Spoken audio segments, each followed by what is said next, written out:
Hey everyone, Michael O'Brien here, and today we're going to be taking our first look at Josh Zandman's newest masterpiece, and that is a card at any number effect built into a book test.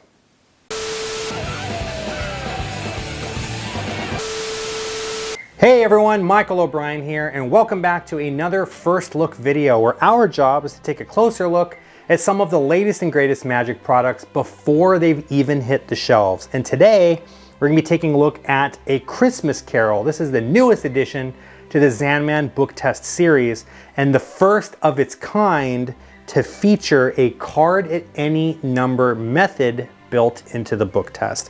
A lot of really cool things that you can do with this.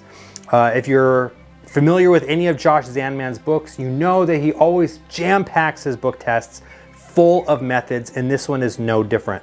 You have multiple classic methods to choose from. You can use different methods together. You can use one method. You can use them all. It's completely up to you.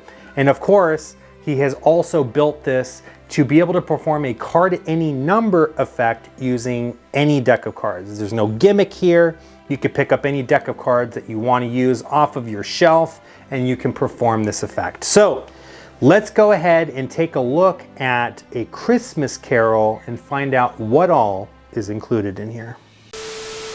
All right, so Josh has placed multiple different methods in here. The first one is the super flashback method. Again, if you purchased any of Josh's book tests in the past, you know this method. This is gonna allow you to flick through the pages of the book, have a spectator look at the first word on the page, memorize it, and without any fishing or guessing or forcing or anything like that, you can tell them exactly what word it is that they're thinking of, right? It's super simple.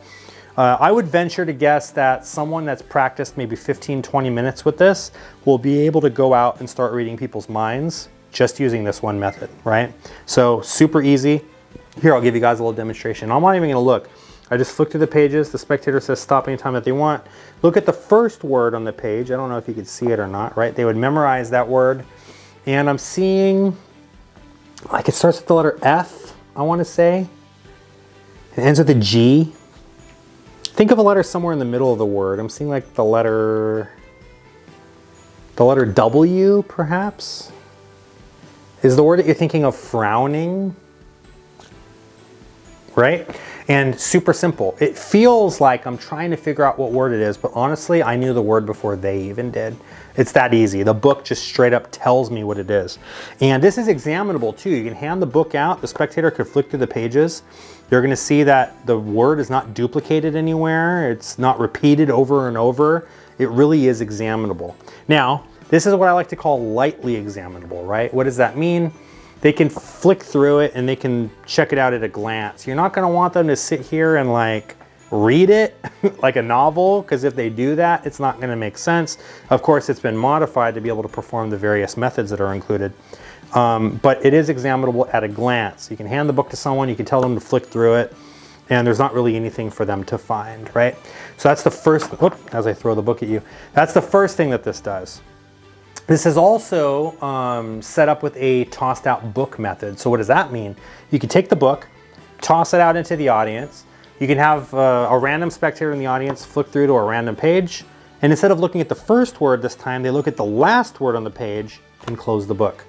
Then you hand it to another spectator, have them do the same thing. They flick through a random page, look at the last word on the page, close the book, and then another spectator and another spectator, and you have them do this until 5 different spectators are each thinking of a word. You have all 5 of those spectators stand up, you have them close their eyes, think of the word, and then one at a time you can point to each individual spectator and tell them which word they're thinking of. You let them know, hey, if I got your word right, please go ahead and open your eyes and have a seat. All 5 spectators sit down, and it is a really quick and easy way to read 5 different spectators' minds at once. And it's 100% self-working. You don't have to memorize anything to be able to do this. And if you want to perform a surefire miracle, at the very least, if you can memorize 5 words, this is gonna be perfect for you. Now, using those same 5 words, you can introduce another book to this. Now, this isn't a gimmick. This is actually The Alchemist. I just grabbed this off the bookshelf right over there. This could be any book, right? So now you can do a tossed out book, but with just a single spectator thinking of a word, right? So you can take the book, toss it out into the audience, and now you're standing here up on stage with this book, right? Again, this is a random book that I just picked up. This isn't a gimmick or anything. You flick through, they say stop whenever you want, and you say, is this page okay? Do you want to stop at this page here, page 36? Perfect, go ahead and open your book, and you can tell them what word it is that they're thinking of, right? And it's, again, it's just super duper simple. In order to do this, again, you just have to memorize 5 words. But if you can memorize those 5 words, you will be able, with 100% accuracy, to be able to tell the spectator exactly what word it is that they're thinking of. And this is great for those spectators that think that maybe you're peeking like this, or you can somehow see the word that they're looking at. So you can actually hand the book to the spectator. They could be standing on the other side of the room, not anywhere near you, and you can perform this effect, and you can still tell them exactly what word it is that they're thinking of. So this is a super easy way to get the spectator thinking of a word and for you to be able to know what it is right away. So really, really simple. Now, my favorite method that's included in here is the Pegasus page method, right? And what this allows you to do is flick through the pages just like this. Again, they stop you anytime that you want. Look at that entire first line. I don't know if you're going to be able to see it or not. Look at that entire first line, right? Look at a word. Think of that word on that line. And think of the page number as well. Again, I'm not 100% sure if you're able to see it or not. I apologize. I close the book and I hand you the book, right? So now you're thinking of a word and a page number. And then I produce from an envelope, my wallet, my pocket, my shoe, all the way to the back of the room, it doesn't matter. I'm gonna produce a page. What page is it? Page 79. What page were you thinking of? Page 79. Interesting coincidence, right? And you were thinking of a word too. What word were you thinking of? Shopkeeper? Well, what word was it that I circled at the top of the page? Was it shopkeeper? A second coincidence. Now, if I took this page and tore it from another copy of the Christmas Carol, and you just happened to think of the same page and the same word, that'd be a really cool coincidence, right? But this isn't a coincidence. This is magic. Do me a favor, go ahead and hold on to that page. So they're holding that page now, and I'm gonna flick back through the book, right? So 70, 72, 74, 76, 78, and page 79 is missing. Again, I'm not sure if you could see that. It's actually been torn clean out of the book. But not only is this a page, it is actually the page, and they can place the page back in the book, and they can see that all of the tears and all of the seams and everything line up perfectly through the book, right? So this is the Pegasus page method. Personally, this is my favorite book test method ever because 3 different things are happening all at the same time, right?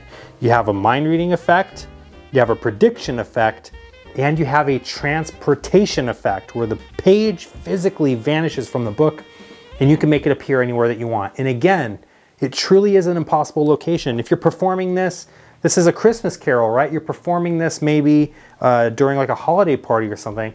You can have that page appear inside of a Christmas ornament that's hanging on a tree all the way on the other side of the room, right? It really is an impossible location, and you can choose whatever that impossible location is before you perform the effect. So you have plenty of time to go set this up and make sure that it's perfect exactly the way that you want it, right? So those are the self-contained methods inside of A Christmas Carol. The last method is the Z-Can. This is the Zandman card at any number method. And there's actually multiple things that you can do with this. In the tutorial, I'm going to teach you guys 3 different ways that you can do this. By the way, I'm the one doing the tutorial, so if you enjoy listening to the sound of my voice, you're welcome. But basically the way that this works is the book is going to tell me what card the spectator is thinking of. It's going to tell me the card that they're thinking of, and it's going to tell me what position in the deck that card is, so I can do a card at any number, right? So let's just say, for example, I want to flick through the pages of the book, and the best part is, by the way, I don't have to know the page number. I can do it like this, and the spectator can look at the page number and not tell me what it is. And they can deal the cards, and they can do all of it, and it's still going to work, right? So I flick through the pages like this. They say stop, right? So they're going to look at the page number. Now, I already know that the card is going to be the 3 of clubs, I already have that worked out because the book has told me. 3 of clubs, that's all I have to know. What the spectator is looking at now is the page number. So in this case, it's page 112, right? So what I'm going to tell the spectator to do, because I can't deal down 112 cards, there's not that many cards in the deck. I'm going to tell them to just look at all 3 of those numbers and just add them together, right? So 1 plus 1 equals 2, plus 2 equals 4, and then deal down that many cards. And again, I don't have any control over the cards. I don't know the page number. They've been holding on to this deck the whole time. And what did I say? 3 of clubs, right? So the 4th card down, they're going to deal. So 1, 2, 3. The 4th card down should be the 3 of clubs. Let's see. 3 of clubs. No sleight of hand, no gimmick, none of that stuff. It's just, it works every single time. And the book is going to tell you the card. Now, again, you can perform this like a card at any number type effect. You can use this to just force a card if you want to. Or, my favorite thing that you can do with it, the double prediction effect, where you can predict a thought of word and a thought of card before they even choose anything, right? So I watch. I'm just going to flick through the pages like this. They say stop whenever they want. Go ahead and look at the first word on the page, and I want you to look at the page number. And I already know that my prediction is going to be love, 6 of spades. Love, 6 of spades, right? So I'm going to make my prediction. I'm going to write that prediction down. I'm going to set it down. And now my prediction has been made. It's completely out of my control. I'm going to tell them, you're thinking of that number, right? Deal down that many cards. So they do. They deal down that many cards. Don't show it to me. Just look at that last card that you dealt and memorize it. So now you're thinking of a card and you're thinking of a word, yes? What word was it that you're thinking of? They're going to say love. And what card is it that you're thinking of? They're going to say the 6 of spades. And you're going to say, I made a prediction from the very beginning that I set down on the table and I have not touched. Do me a favor, go ahead and turn over that prediction, and it's going to say love, and it's going to say 6 of spades, and it's been out of your control the entire time. And that is a really, really cool thing. And again, it's basically self-working. The book does all of the work for you. Now, the spectator is going to tell you, of course, oh, I know how this works. All of the cards are the same card, but no, look, they can check everything. It is a completely ordinary deck. There's no duplicates. There's no gimmick for them to find. They're not marked. You don't have to do any of that stuff. It's a completely ordinary deck of cards, right? So that is the Zcan method. I really hope that you guys enjoyed this first look video. I hope that you're excited about this, especially if you're going to be performing this over the holidays. I have a ton of gigs booked on the holidays already, and I know without a doubt I'm going to be performing this at the holiday events that I do. I'm probably going to do the flashback method, have them look at the first word, right? Think of the first word. I read their mind and tell them what word they're thinking of. And then I do it again, only this time not the first word on the page. Any word on that first line, they're going to memorize it, memorize the page number, close the book. And then another spectator is going to think of a word and a page number, and I close the book, right? So now the first spectator, I reveal their word to them. The second spectator, I reveal the Pegasus page, and then the third spectator, I reveal the prediction using the Zcan method. So really, really cool stuff. I'm super excited to get this in your hands. Check out the link in the description below if you guys want to buy this. This will be on pre-sale for just a limited time. So take advantage of that pre-sale, get your discount and all that good stuff. And if you're not already joined up in the Zandman Facebook group, please do that. The Zandman Book Test Facebook group. I'm in there, Josh Zandman's in there. And there's a whole community of people that love mentalism, they love book tests, and they love Josh Zandman's work. And a lot of times what will happen is we'll share our ideas. Someone posted in there just the other day with a really cool idea that I had never thought of that you could do with the book test that Josh has already put out. And now I'm already thinking, you know what? How can I incorporate these different ideas into the way that I'm doing it? So please join that club. See you guys there. Happy holidays. And until next time, everyone, I'll see you in the next First Look video. Take care.